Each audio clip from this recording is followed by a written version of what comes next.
Donald লু তার দেশের কাজে এসেছেন, তাকে নিয়ে সরকারের মাথা ব্যথা নেই।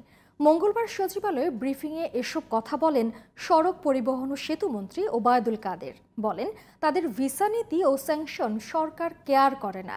ভারতীয় পণ্য বর্জনে বিএনপির চেষ্টা ব্যর্থ হয়েছে বলেও মন্তব্য করেন ওবায়দুল কাদের। বিস্তারিত আলী আহমেদের রিপোর্টে।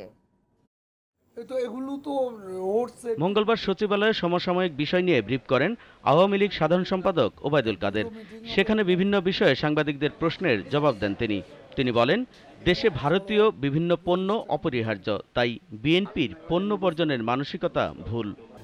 আমদানি রপ্তানি আছে, আমার মনে হয় এটা একটা উদ্ভট চিন্তা এবং এটা একটা ব্যর্থ চেষ্টা। বিএনপি এখন আসলে সব হারিয়ে খড়কুটো ধরে বাঁচতে চায়।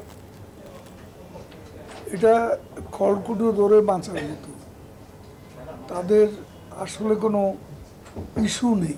মার্কিন সহকারী পররাষ্ট্রমন্ত্রী ডোনাল্ড লুর সফর বিষয়ে ওবায়দুল কাদের বলেন, যুক্তরাষ্ট্রের সরকারি কাজে তিনি এসেছেন, দাওয়াত করে আনা হয়নি।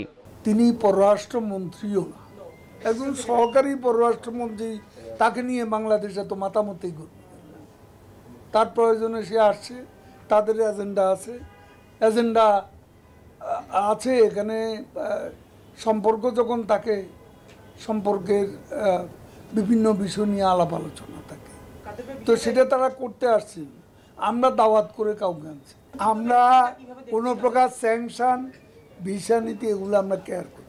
দুটি কোম্পানির স্বার্থের দ্বন্দ্বে ঢাকা এলিভেটেড এক্সপ্রেসওয়ের কাজ আপাতত বন্ধ আছে জানিয়ে সড়ক পরিবহন ও সেতুমন্ত্রী বলেন, শিগগিরই শুরু হবে কাজ। Ali Ahmed, GTV news, Dhaka.